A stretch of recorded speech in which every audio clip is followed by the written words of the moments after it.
Welcome to the How to Be Awesome at Your Job podcast, the show where brilliant professionals share how to sharpen the universal skills required to flourish at work. Enjoy more career fun, wins, meaning, and money with your host, Pete Makaitis.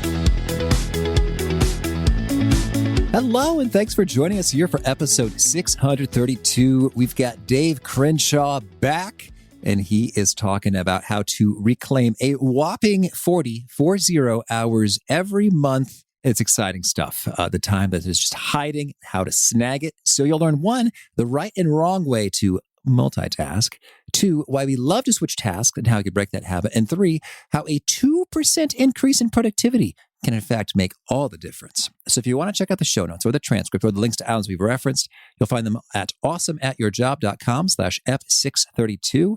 If you're listening to this episode fresh in January 2021, it's totally ad-free as a way to say thank you and welcome new listeners who like to show up in January, I've noticed historically.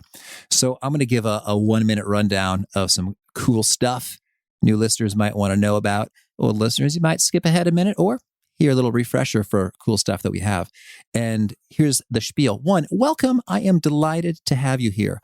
I recommend you check out some of the very first episodes labeled episode 0, start here, and A, B, C, D, E, F, which you can find quickly by either pushing subscribe in your podcast app player or sorting old to new in order to get there quickly. Sometimes they hide the older versions based on some software things, but those are great ways to get oriented to what the show is all about and the kind of stuff that we cover, as opposed to jumping right in the middle, although you're welcome to do that too.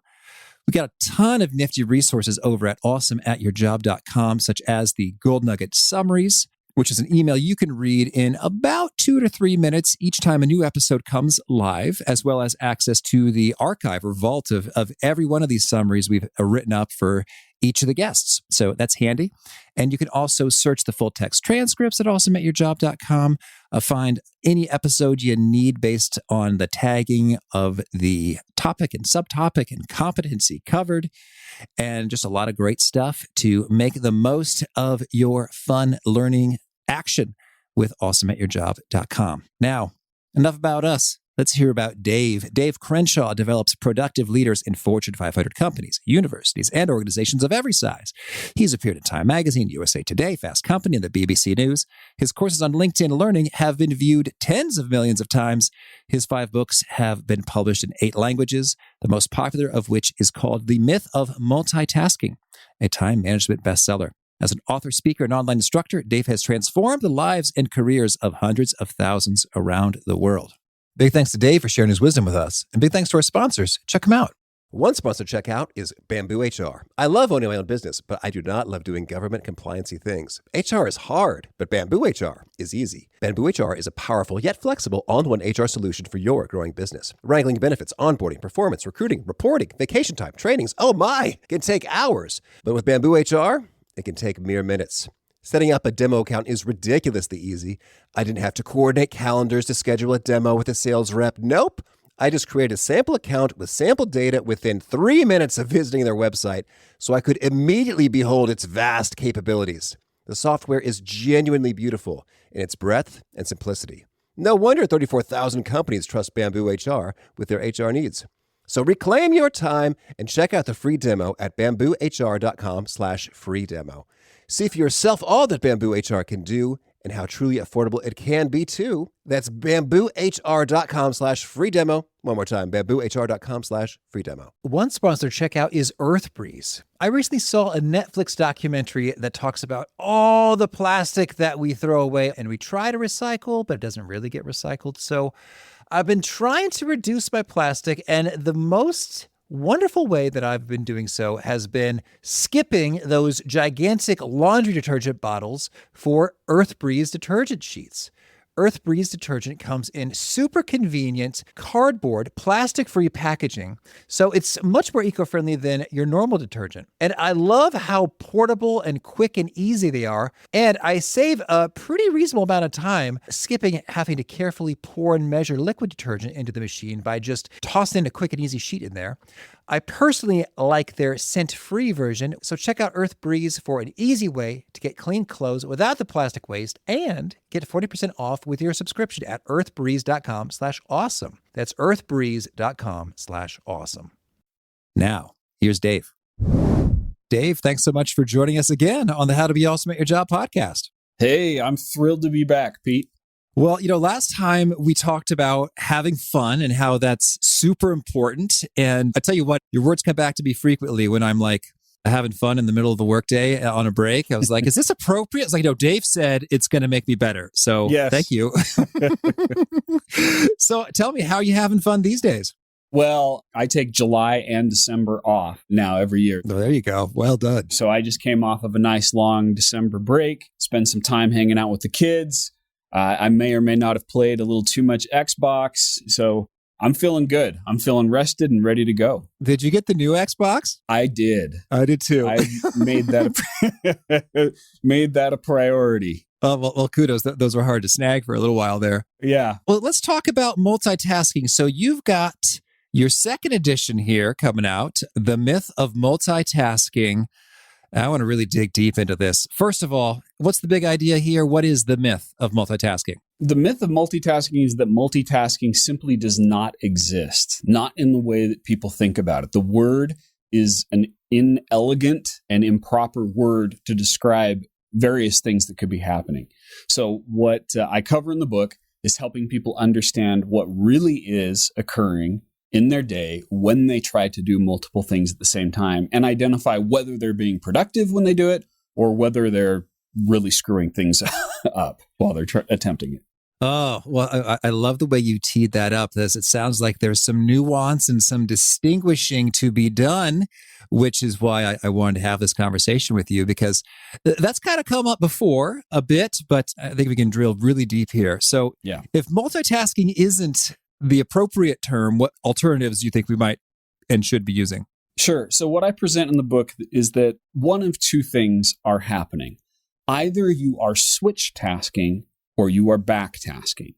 Switch tasking is when you're switching attention. You're switching between listening to this podcast and answering an email. You're switching between having a conversation with someone at work and thinking about the unresolved laundry that you left at your house.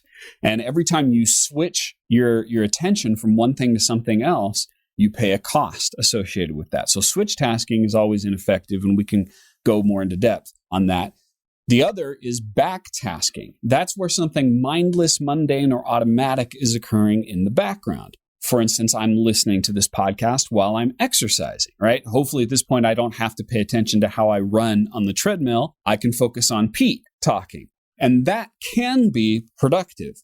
The problem is, first of all, most people are using one word to describe multiple options. So they say multitasking, and we create a lot of confusion when people use that word. And when people say they're a good multitasker, most often they are talking about switch tasking. And saying that you're a good switch tasker is like saying I'm excellent at screwing up multiple things at the same time. Okay. Ooh, strong words. So that seems to be the core distinction. So backtasking means something is so automatic it can be done in the background and requires no attention. Right. And thusly, we're pretty much only really doing one thing as far as our attention is concerned. Correct. And that also includes things like starting the printer, printing a job, delegating a task to a coworker. Basically, something else is occurring that doesn't require any effort from you. That can be productive, and that should be encouraged. But that's not what most people are doing. I mean, you see how people are behaving in the workplace and in their day, especially now that so many people are working from home. And what are they doing? They're constantly switch tasking, and they're telling themselves, I'm multitasking, I'm being productive. But what's really happening is things are taking longer, they're making more mistakes, and they're increasing their stress levels. Okay. And I like the term backtasking. I guess that's short for background things happening as you're tasking. Yes. Indeed, when you mentioned the printer, I think that's a great example because I have, sometimes I feel euphoric. I mean, it's a strong word, but like if I have, let's say I got dishes being cleaned by the dishwasher. I got clothes being cleaned by the washing machine. I've got a vacuum robot going, and I'm doing something else.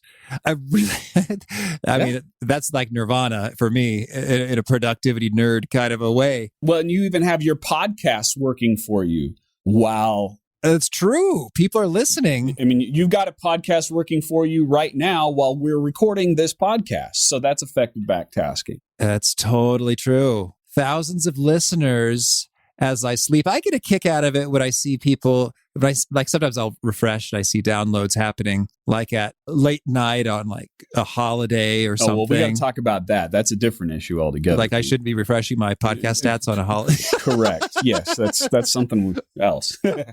That's switch tasking on your holiday. See, it is backtasking because it's taking care of it. But the moment you jump in and start looking at it, now you're switch tasking. Yeah. Well, I guess fair enough. I'm just going to let that go. It's not about me. It's about the listeners. Yeah. Okay, cool. Well, then, so the book, it's on the second edition here. Are there new discoveries that you've made associated with multitasking? Lay it on us. Sure. Well, okay. So the book first came out in 2008. And you think about where we were and what we were doing in 2008. You know, something like a Twitter was just barely starting to surface at that time. And in fact, this shows how dated the original version was. The original version had a BlackBerry on the cover, right? Uh-huh. And now you think about how powerful the phones are that we use. You know, one of my favorite comedians, Gary Goldman, says calling an iPhone a phone is like calling a Lexus convertible a cup holder. Uh-huh. And we've got these devices that are constantly vying for our attention. And then on top of it, in the workplace, you know, since we're talking about how to be awesome at your job, in a work context, there are so many different channels of communication that people are using. They're using Slack, they're using text message, they're using Skype, they're using Zoom. And so when we have all these channels of communication, we're creating lots and lots of different ways that we could switch task in our day. So I had to make some updates and some adjustments to address, in particular, that issue, the channels of communication. A lot of other things are still the same. The tendency that we have to have a conversation with a human being while we're tempted to look at our phone, that's always been there. It's just maybe a little stronger than it used to be. So some things have changed radically and some things have stayed the same or just gotten more intense in their impact on our day. Okay. Well, now let's really zoom in on the comment associated with if someone says they're good at multitasking, they're really good at screwing up multiple things at the same time.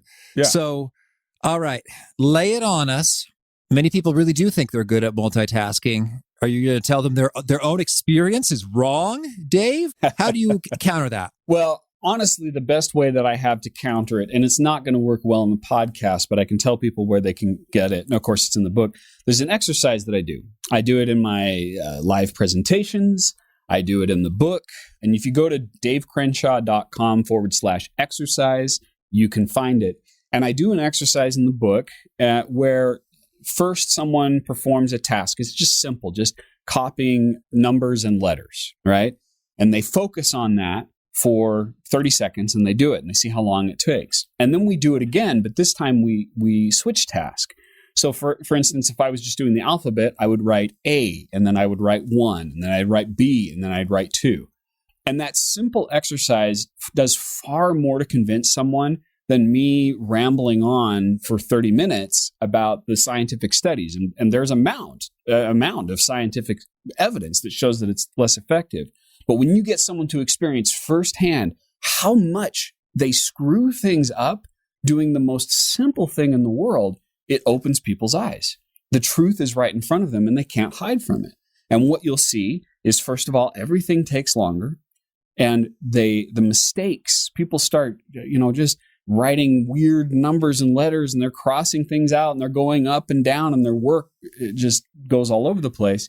And then how they feel, the stress impact of that. And when you experience it that firsthand, it opens your eyes.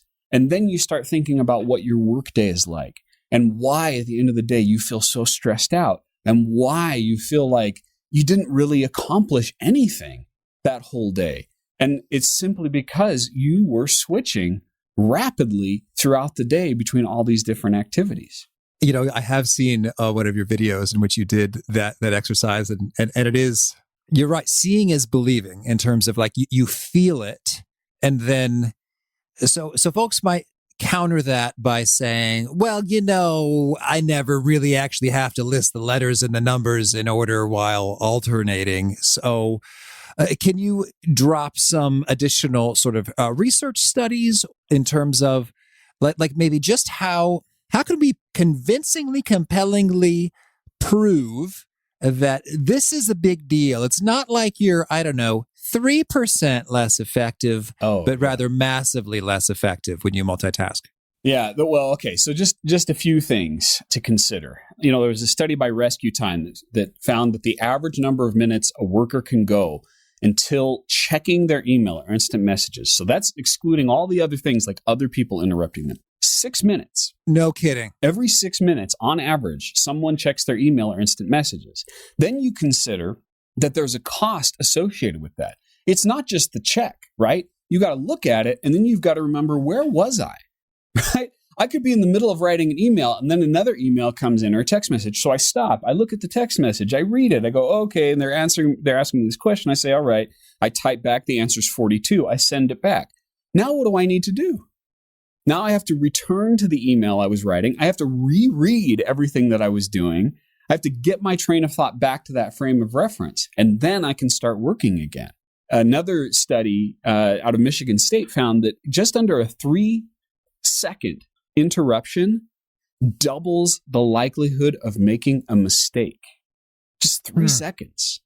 And this is an impact that everyone is experiencing constantly. It's why I paraphrase Mark Twain and I say, there are lies, damned lies, in multitasking. Because it's a lie that everyone lives. We live it constantly throughout our day. And the beautiful thing, though, is if you can reduce it, that's really where the evidence comes from, is when you start to cut down on these switches and you start to feel sanity return to your day. And you start to realize, wait a minute, I can get done everything that I was getting done in about a quarter less time. I've had clients who go through my training, and I'll tell them, when you go through this training, you're going to recover about 40 hours every single month.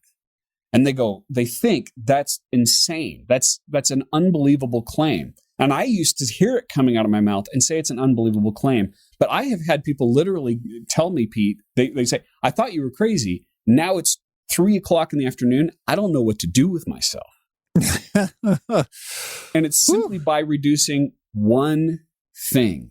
By reducing the switches that take place in your day, you reclaim that much time.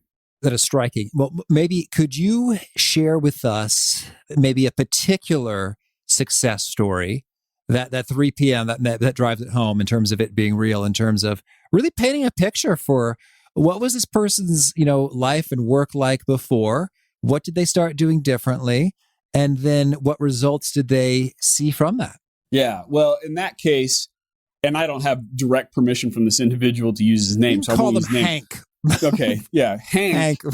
Real estate professional, very well respected, successful in his industry, but just burning the candle at both ends, working long hours, feeling stressed out constantly. And that's why he brought me in, was to help him. And this was back when I did it in person. Now my training is on LinkedIn Learning, which you're very familiar with.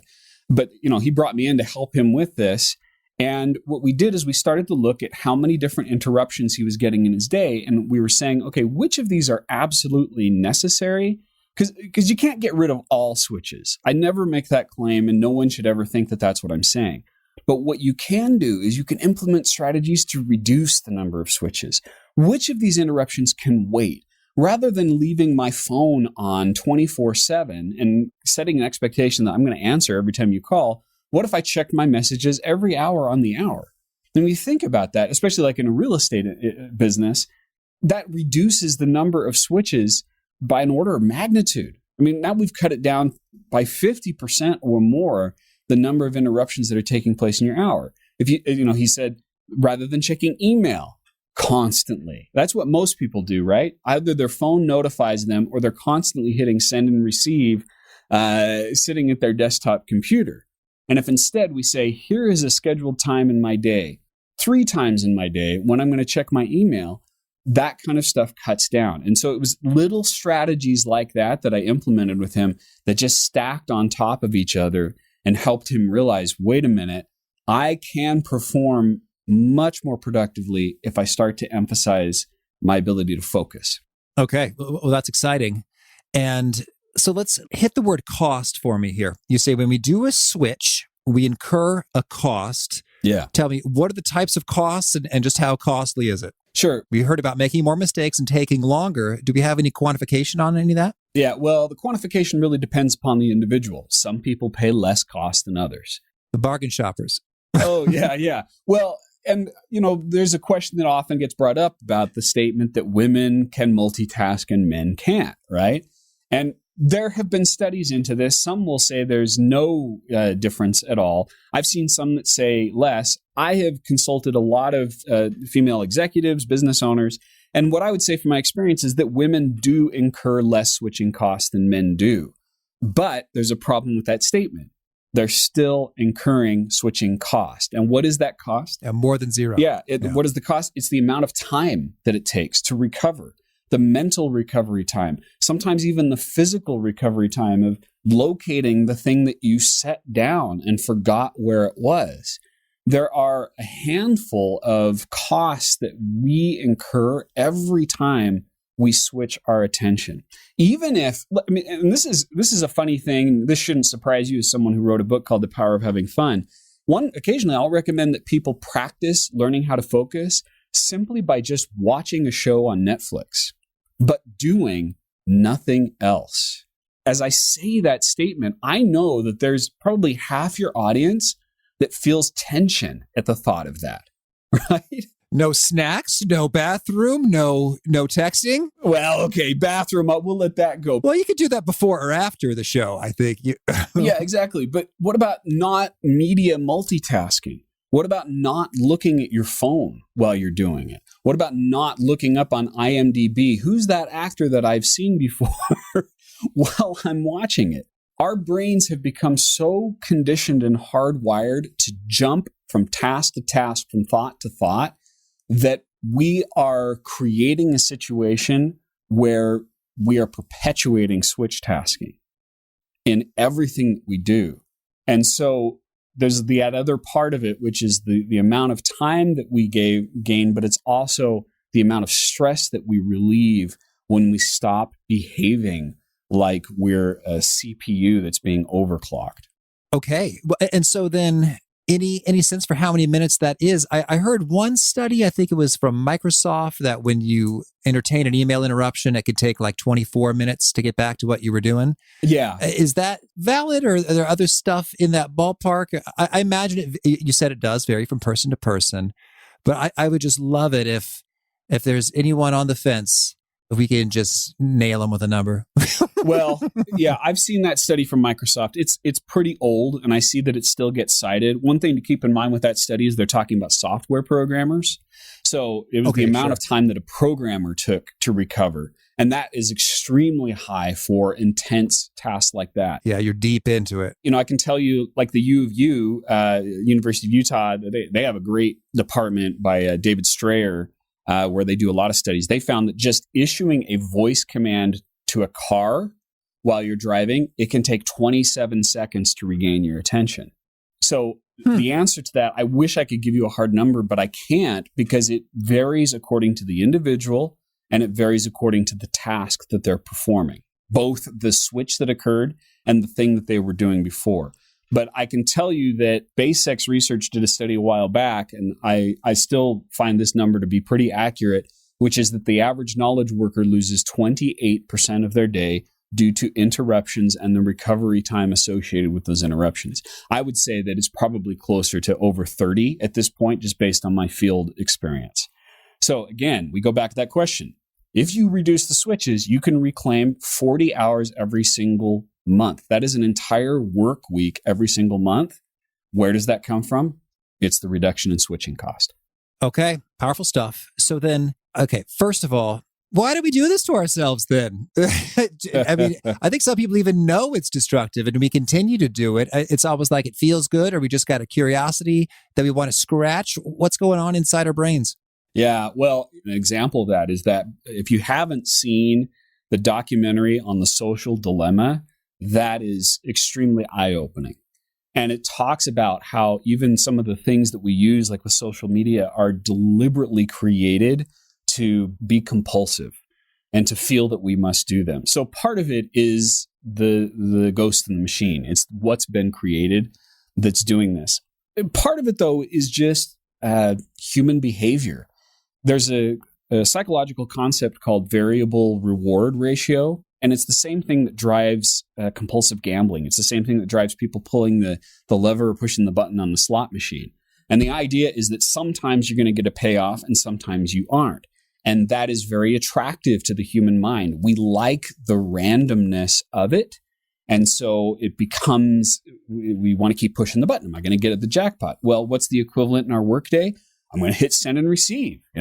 Maybe someone's going to say yes to my proposal. Maybe I'm going to get something from a Nigerian prince that's going to make me, millions of dollars. Whatever it is, we know that it's not going to pay off most of the time, but the fact that it might pay off is enticing. The fact that you might see that you got a whole bunch of new subscribers to your podcast, going back to that example, right? Mm-hmm. So we have to start conditioning ourselves to be okay with silence, to be okay with not getting an answer. And there's another concept that I teach elsewhere where I talk about the missing minute and restoring that minute to your day, meaning giving yourself just 60 seconds for nothing. I guarantee people are going to listen to this podcast. They're going to get done with the podcast and they're going to do one of two things. They're either going to jump back to work or they're going to click the button and go to the next thing.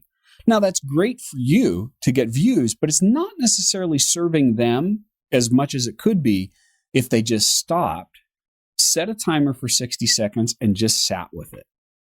Just told the brain, it's okay. It's okay that you're doing nothing right now.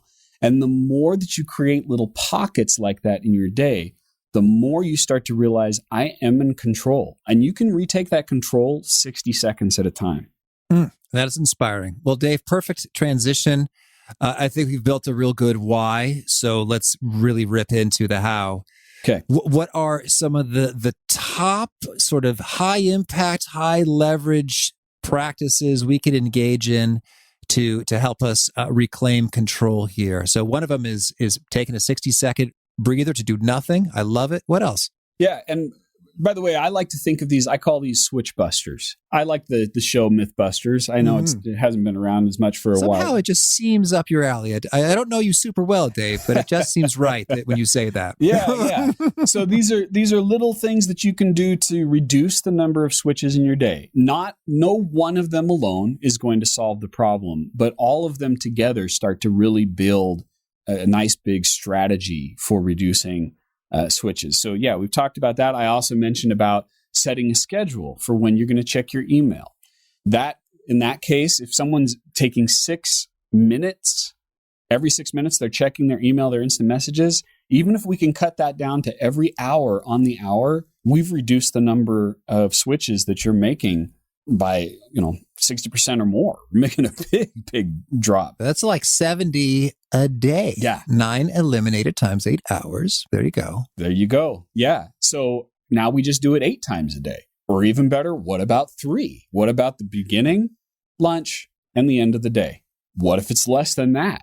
And only someone listening to this can answer that question for themselves because every industry is different, right? But the question I would ask yourself is, how long can I reasonably go? What is the longest that I can go without damaging my career, without making things hard on my customers and my coworkers? What's the longest I can go? And whatever that is, create a schedule and start using that schedule. And I'm going to pause for a second and teach a different principle that's really important, which is there's no such thing as a perfect system. There's only the next draft, meaning just try something. It doesn't have to be perfect. In fact, don't try to make it perfect. Just try something, give it a go, and then make an adjustment after a week or two. And then tweak it again. Maybe you went to 3 times a day and that was not enough. So maybe you go to 4 times a day or something like that. If it doesn't work, that doesn't mean that the principle is broken. It just means that your system needs a little bit of adjusting. Mm-hmm. That's good. Well, and I'd love to get your view. Right now, I'm thinking of a lawyer friend of mine. I think we talked about something like this once. And he said, yeah, that's really just not an option for me to ignore the partner's email to me, an associate, for a full day. And so I guess your response would be, well, hey, maybe it's a half a day or a quarter of a day or an hour, but it's something other than nonstop checking. Yeah. Any pro tips on how we can sort of help shape our environment in terms of like the people and the messaging we convey to them? Yeah, so that's another switch buster. In fact, that's the one that I really key in on the second edition, which is having a conversation about channels. One problem we run into in a variety of areas at work is the assumption of common sense. And we believe that everyone should have common sense, but common sense is not common.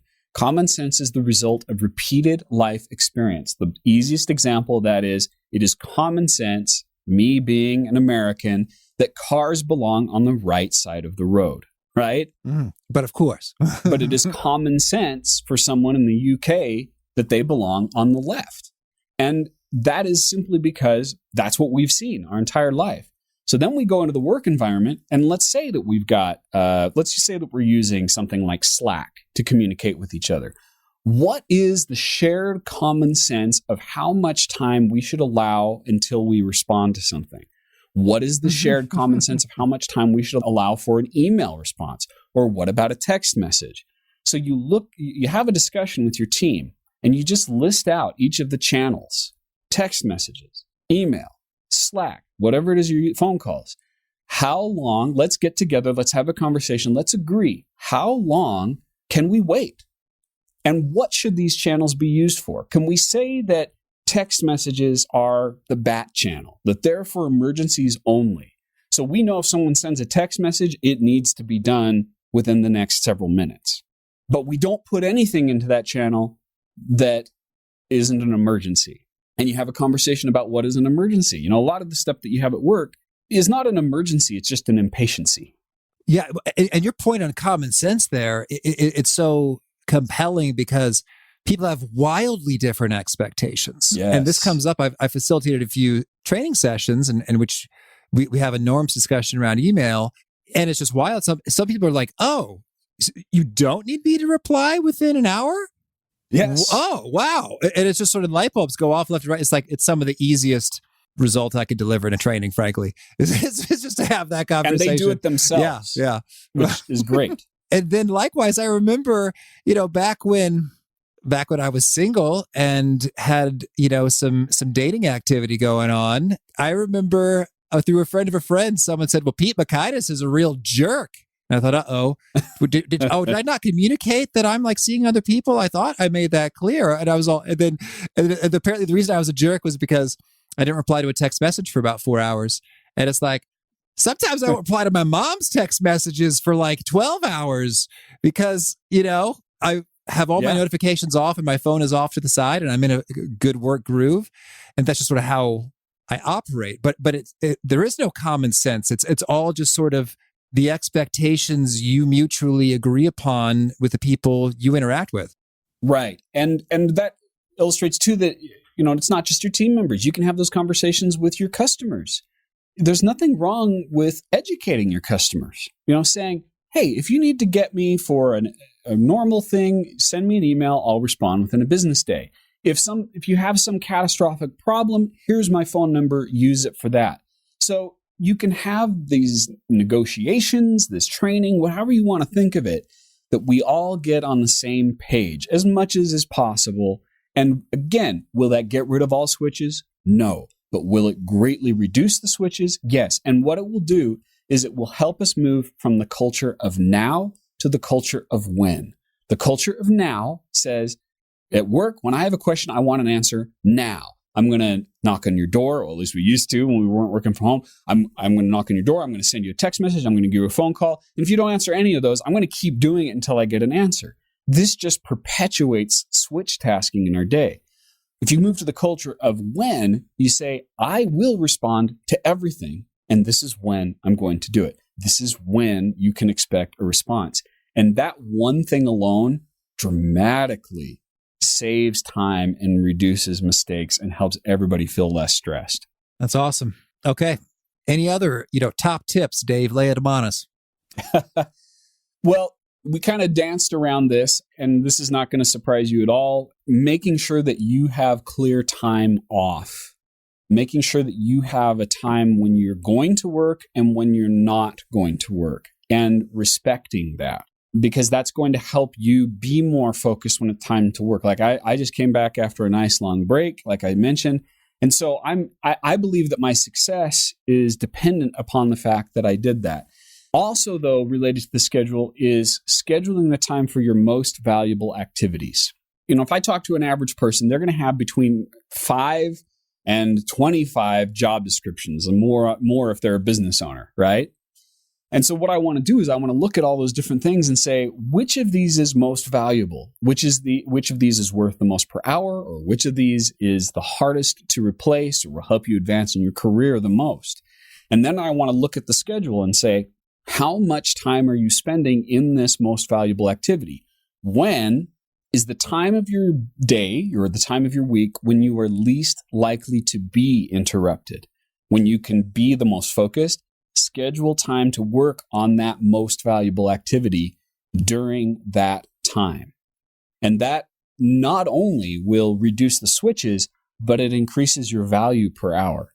And to me, that's the holy grail of productivity, is increasing how much you're worth per hour, not how much you make per year. If you increase your annual salary, but you also increase the hours that you spend working, that wasn't a raise. Oh, yeah. No, I'm right with you. Yeah, you're just making more work for yourself. But if we can increase how much you make and decrease the hours that you're working, now that's fantastic. And that gives you the freedom to reinvest that time into whatever else you feel it is worth investing that time into.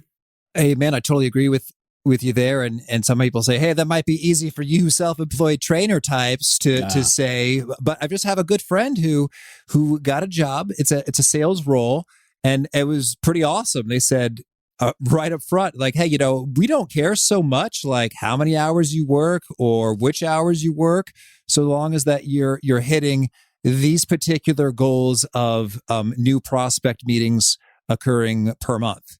So it's like game on, like if he could crack the code on, more compelling communications or whatnot, he can work less, or if he wants to, hey, work more to get more commission. But it is magical because there are some thresholds. Like at some point when your hourly compensation rises to one point, it's like, what? It now might make sense to have me hire someone to help clean the house. It might make sense for me to hire a handy person, to fix up some things. And then it just can really snowball because you break these thresholds where outsourcing more and more makes great sense, and you're able to deploy that time to either even more wealth creation or alternative results and fun that you want to make happen in life. Yes, and it doesn't have to be limited to someone in sales or someone who runs their own business or whatever it is. Because everything that you just said there is one less thing that you have to think about.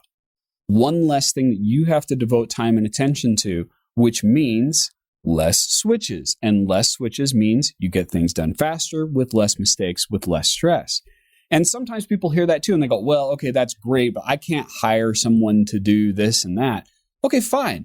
But you do hire people. You don't make your own hamburger, do you? Not most of the time, maybe on the weekend. You go to wherever it is, you go to Wendy's, and you hired someone to make that for you. You relieved yourself of the burden of having to think about how to put that thing together. When you hire Uber, you're relieving yourself of the burden of having to spend time driving, which, by the way, is one of the least productive things you can possibly do. And you can look at it and say, how can I use technology to reduce the amount of time I'm spending doing each of these things? How can I outsource one task at a time? Could I use Fiverr? Could I use Upwork to have one person take care of part of this so that I can focus on the thing that I do that is truly amazing and truly valuable. The more you start to be aware of those things, the more you start to do them, the more productive you become. And again, I'm kind of throwing some stuff out here, and maybe something's gonna hold on. No, roll. I mean, you just preach it and do it. Yeah, but I go back to that principle of the 2% increase in productivity, right? A 2% increase in productivity is an entire work week every single year. So if you look at the computer you're using, the keyboard that you have, the chair that you're sitting in, all of those things can create switches, right? If I have a chair that is uncomfortable, isn't that going to cause me to switch my attention a few times a day to go, man, I don't feel good. I'm not performing well. I just lost a whole lot of time and a whole lot of value. So it's worth making the investment to get the best quality tools that you can get. I'm sitting here, I've got a mouse in my hand that's a gaming mouse with lots of different buttons that are assigned to macros. I just upgraded my computer to the best quality, and I like gaming quality stuff because gaming quality is built to demanding specifications. They usually perform better. So I just upgraded my computer for the year. That is going to, I guarantee that upgrade is going to yield me at least 2 weeks this year. It's probably about a 4% increase in productivity. And that sounds crazy, but once you start doing the math, you realize, wait a minute, little things really start to add up. Dave, just because I don't know how many of us could dork out at this level, I'm gonna join you here because I've talked to myself about that as well in terms of like, hey, my computer's pretty good. It's 2017. I don't feel like I'm often, annoyedly waiting for stuff. By the way, my trick was I got a super fancy SSD, a solid state drive, and plugged it in via a Thunderbolt or USB-C, and that's my boot up drive, which I found gave me a lot of acceleration for not a lot of dollars. But run me through the math. So, well, one, I just love to justify buying new stuff. but so if my computer's fine, and then I went to top of the line, how do you see that turning into extra minutes for me each day, week, and year? So let's just start with that simple math: 2% increase. So if you're working 52 weeks a year, 2% is 1 week, right? So if I increase anything that I'm doing by 2% overall, that almost immediately adds up to 1 week. Yeah. And then we ask the question, well, what is my time worth? What is a week's worth of time in terms of my career? And everybody's going to have a different number for that. And then, not to get too crazy with the math, but I also like to use the rule of 3, which says if I'm going to invest $1 in my career and my business, I want to get 3 back in return. So I look at that week. Let's say that 1 week's of time is worth $1,000. Okay, I'm going to be real conservative here. It's worth $1,000. That means I can invest $300 to increase my productivity by 2%. Make sense? Because I can, or $333. Because if I can invest $333, I'm going to get 1 week back, and then I'm also going to make money on top of it because of that value.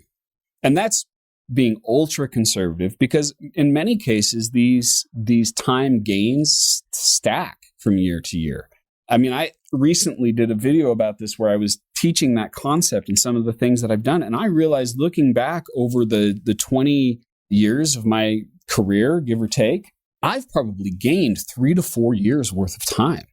Mm-hmm. And that sounds crazy, but then you look back and I go, wait, did I really gain that much time? Let's see, I've written 5 books in that time. Well, actually written 6 because I wrote a YA novel for fun.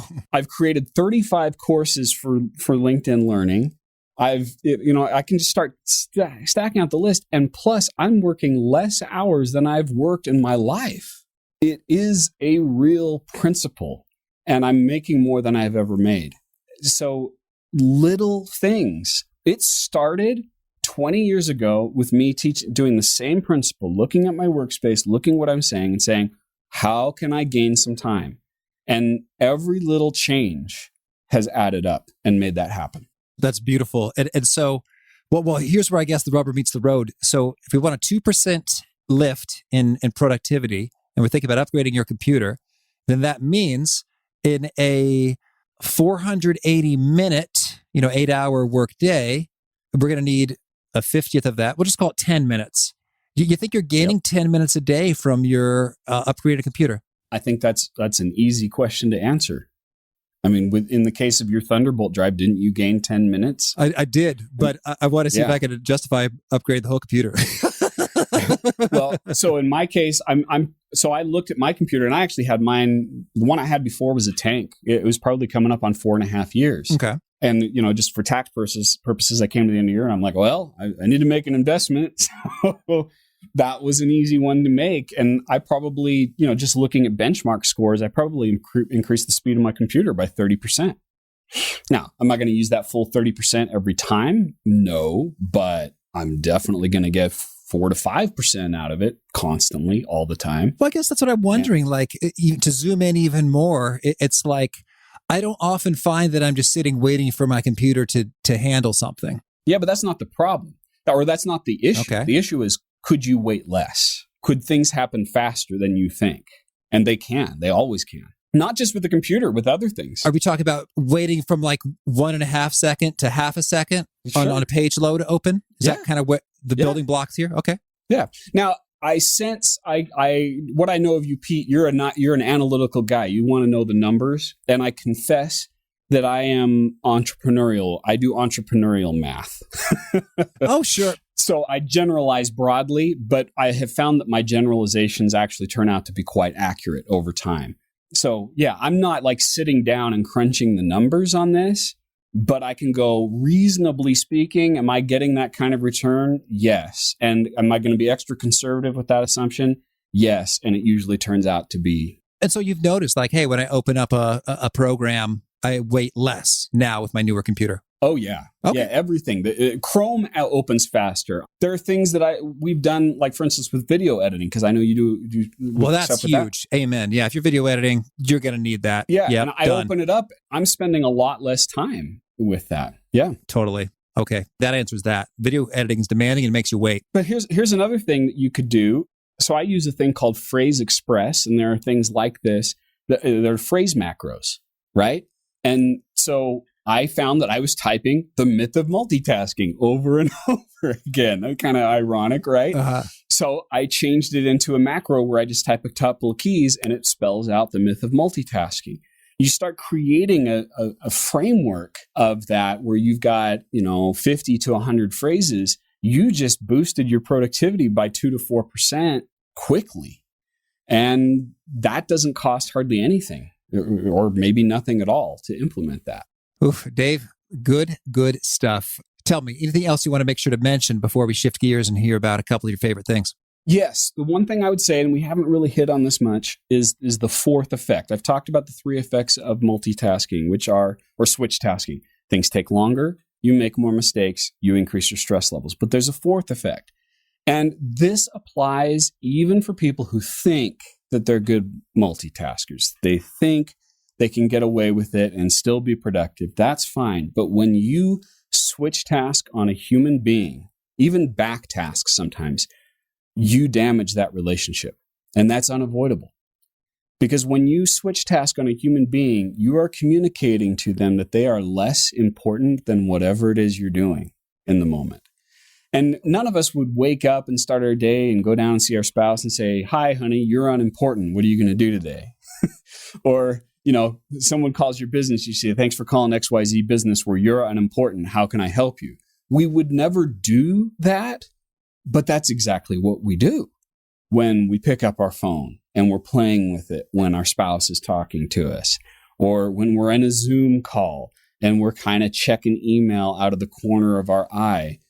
We're damaging relationships. Now, that's negative. The positive is when you stop doing that and you focus on human beings, you build relationships, because it's unfortunately uncommon to treat people that way now.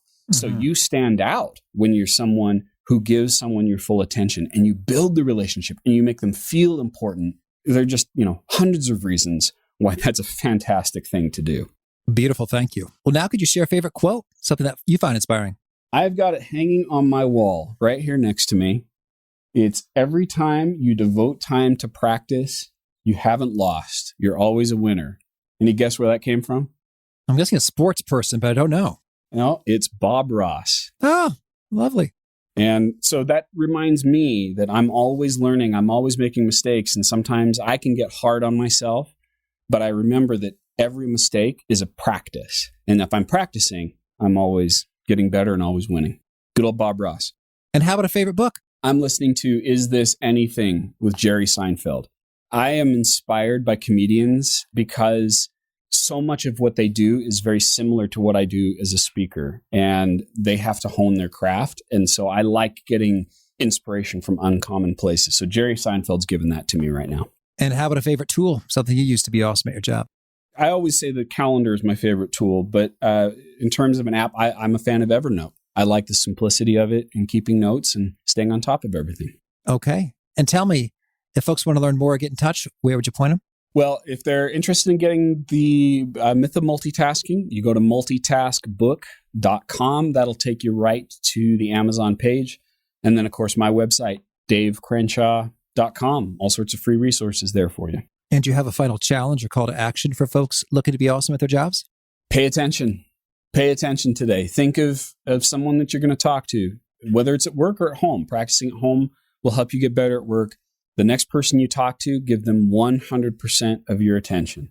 Dave, this has been a treat. Thank you, and I wish you lots of luck in all your single tasking adventures. Thank you. It's been a pleasure, Pete.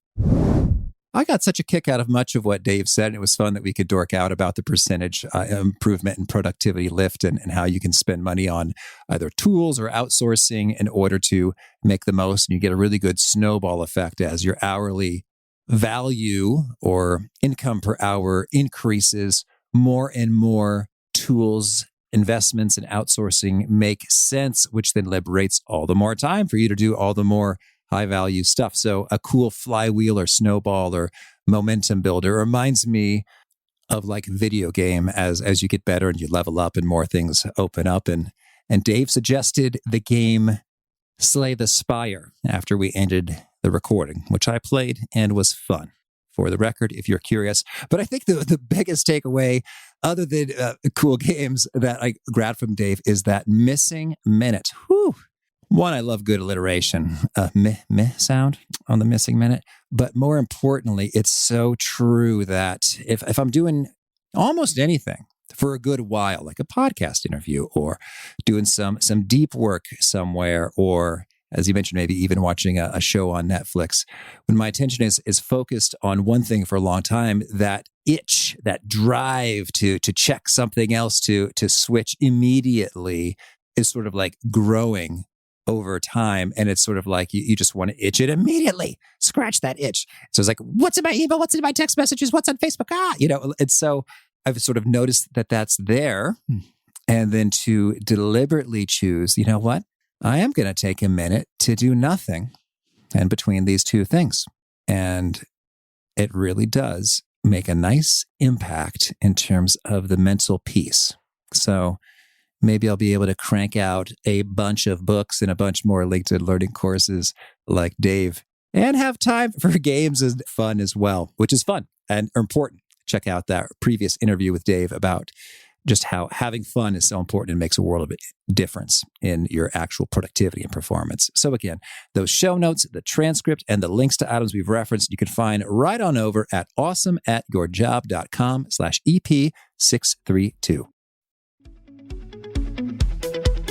Thanks for listening. To get the most out of the show, we recommend 2 key things. First, check out the extra resources at awesomeatyourjob.com. You can find this episode's transcript and links, as well as the perfect episode for your situation. You can search the full text transcripts of hundreds of episodes or explore episodes tagged by topic and competency covered. Second, subscribe to the podcast and get future episodes automatically. You can subscribe by telling Siri and several other smartphones and speakers, subscribe to the How to Be Awesome at Your Job podcast, or by tapping subscribe in your podcast player of choice. If you'd like some extra help figuring out podcasts and how subscriptions work, visit awesomeatyourjob.com/subscribe for guidance. Hope to catch you on the next episode of How to Be Awesome at Your Job.